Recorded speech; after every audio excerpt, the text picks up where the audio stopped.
This is Pod Populi. Podcast for the people.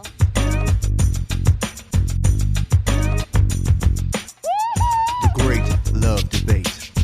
It's the Great Love Debate. The Great Love Debate. It's the Great Love Debate. Hi again, everyone. It's Brian Howie. Welcome to the Great Love Debate, the world's #1 dating and relationship podcast. Since 2015, I am down in South Florida, and good thing about Florida, no matter how many times you come to Florida, even if you live in Florida, Florida always, to some degree, feels like vacation.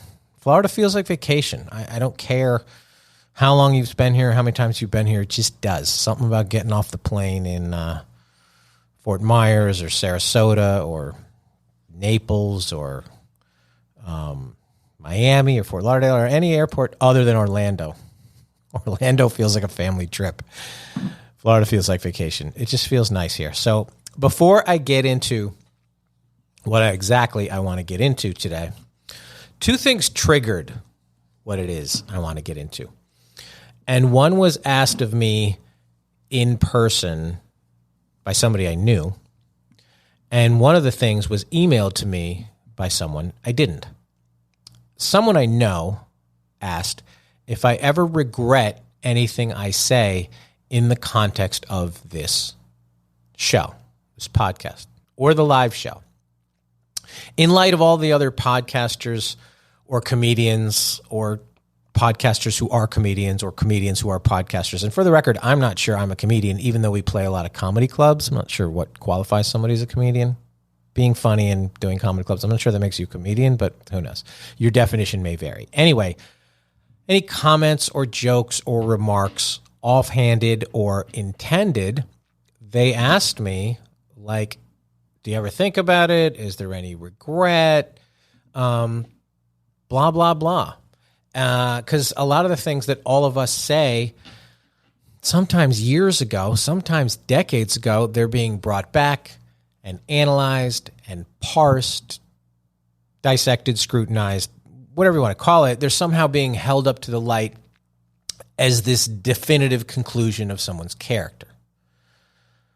So this person asked me this question, as in recent times, words, our words, our collective words, not our behavior, our words are now being used to effectively try to eliminate people, or at least eliminate those dialogues.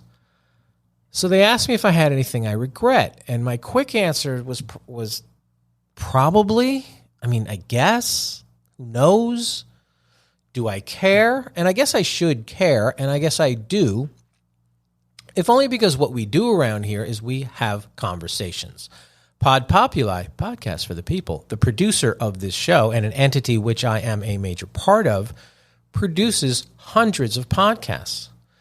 And almost all of them fall into what we consider to be a conversational style of podcasting. We aren't doing true crime or investigative shows around here. That's not the specialty. There's better places for them. For example, Wondery, which is a network that this show was a part of for a time back in, 2016. They're masters of that style. And we just really weren't a fit to the genre. We like podcasts to sound like conversations. We like our podcast audience, you guys, to feel like they are a part of those conversations. So you have to look at these conversations, our collective conversations. And our conversations aren't a lot different from the conversations that lots of podcasters have. Joe Rogan, Adam Carolla, etc. They tend to be free-flowing, and questions get raised and opinions get offered, and you never know what you're going to get and where it's going to go, especially with Carolla. And you guys know our history with Adam. He is responsible for this podcast even existing. He launched us on his network. He had me on his show as a guest to promote, welcomed us into his studio. Everything about this show and its success stems from him, and we appreciate that. But this isn't a biased take. We also appreciate that his show and Joe Rogan's show and a bunch of other shows, they aren't scripted.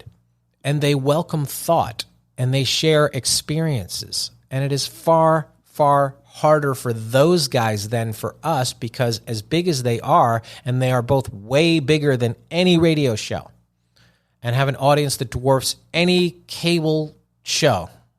Even the biggest ones, those guys' podcasts have a bigger audience. Even this show has a bigger audience than just about any cable show. But their shows, they deal with all kinds of topics. We pretty much just deal with love and relationship stuff around here, which I shouldn't say just. We deal with love and relationship stuff around here, which yes, that stuff can go in a lot of different directions, but it's also fairly contained into a loose box of where we're going. So there's somewhat more limited context, and props to my producer, Keiko, who reined in the focus of this show back in the day by saying, this isn't Entertainment Tonight. You don't need to ask about their movie. And she said it a lot more delicately than that, but she was right. And my point is, when you have conversations, whether it's consumed by tens of thousands each week like this show, or tens of millions every day like Rogan's show or Carolla's show or any of the other most popular shows, their conversations should be free-flowing and they should be unedited. And that's what makes them and keeps them honest. So you might not like everything said, but you have to say that it's honest. And we've done close to 350 episodes of this show, and we have had one edit. One. And it was something that Caitlin Bristow from The Bachelor, The Bachelorette, one of the two. She won one or both. I don't know.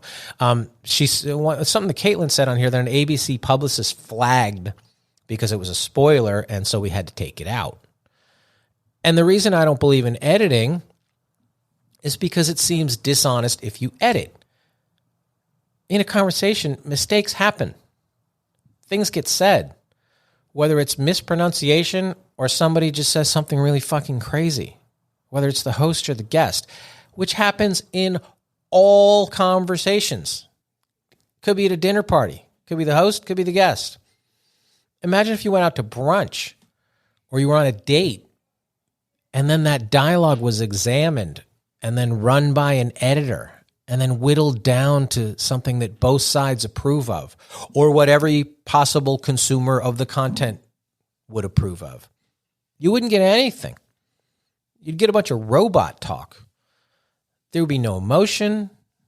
There'd be no nuance. There'd be no banter. There'd be no connection.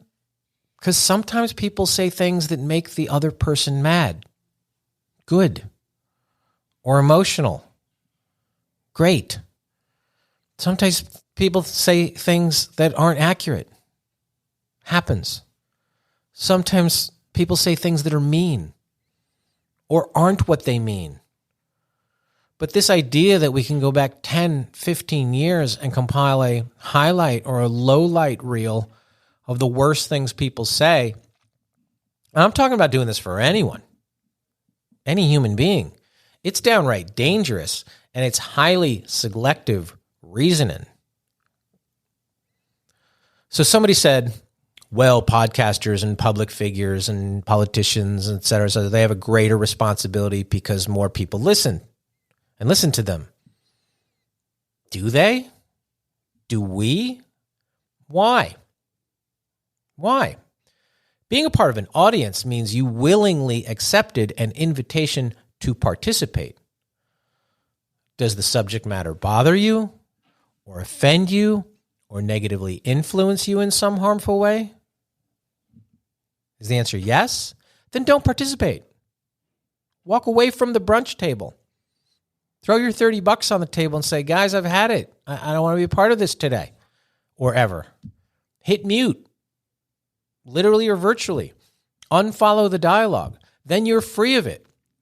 But to think of any of us haven't said things in a moment or through a medium that turned out to be wrong or hurtful or false or flat out crazy because of emotion or alcohol or lack of information or even bias of personal experience, oh well, nobody is free from that when it's held up to the light or put under a black light.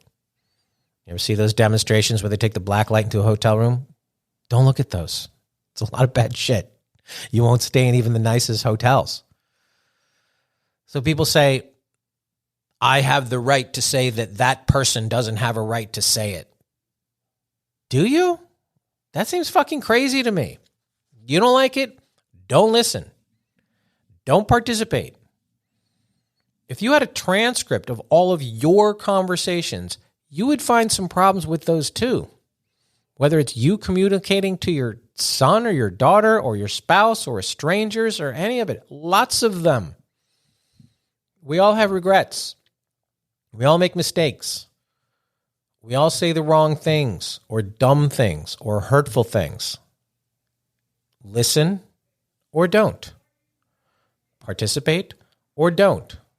Learn and engage or don't. Tune out if you want. We want engagement along with the entertainment around here. Most public platforms do, and almost all successful podcasters do.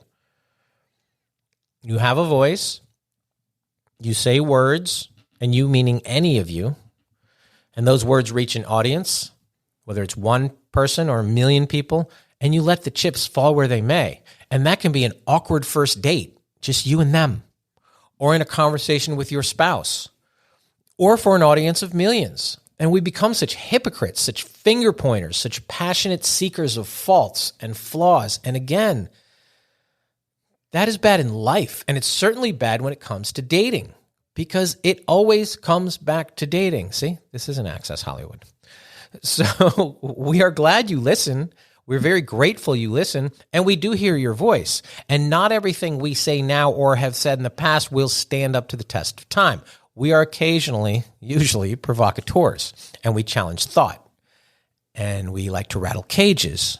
And as my sweet Southern cousin says, we like to poke the bear. I like when Southerners turn one syllable into two. Bear. Damn. And then they turn one into two into one. Brian. My name is Brian. But anyway, I'm sure we've said the wrong thing around here and out there. And we're okay with that. And you have to be okay with it too.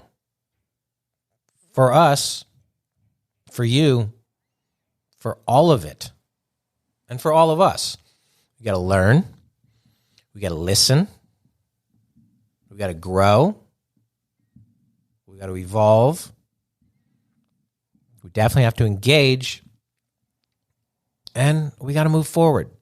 So, we will move forward with the second half of this show, a bit more specifically focused on the dating stuff, quote unquote stuff, but we will take a quick break and then we'll get into all of it right after this. And we are back. So, as I mention fairly frequently, every time somebody writes an article or makes a comment loosely or directly related to this aforementioned stuff, and this stuff meaning guys and gals and love and all the stuff, all the like, it usually gets sent to me for thought or opinion or will you post this or blah, blah, blah. And most of the stuff is dumb and it makes no sense. So I discard it and don't comment on it either to the sender or to you guys. I absolve you from having to engage in it. But this article was sent to me the other day by a few people, a few of you guys, listeners. And bad job by me not having the actual link on me. We'll post it on our Facebook page or Instagram, though. Shameless plug to follow us on the socials. And the concept of this article was essentially something called single by design, where instead of people shaping their social lives and other aspects of their existence around finding someone and being with someone, they were instead creating habits and this sort of microculture where they could essentially remain alone and unattached, with the idea being that somehow that would be short-term and long-term more rewarding, more fulfilling. And it broke down some of the logic and the fundamentals of this thinking. And one of them was, and I quote, most surveyed said they would rather stay single than be in an unsatisfying relationship. Well, no fucking shit. And not even most surveyed, the ones who didn't say that, I worry about those people. on a separate matter, people who said they'd rather be in an unsatisfying relationship than single, there's a lot of those people. A lot of people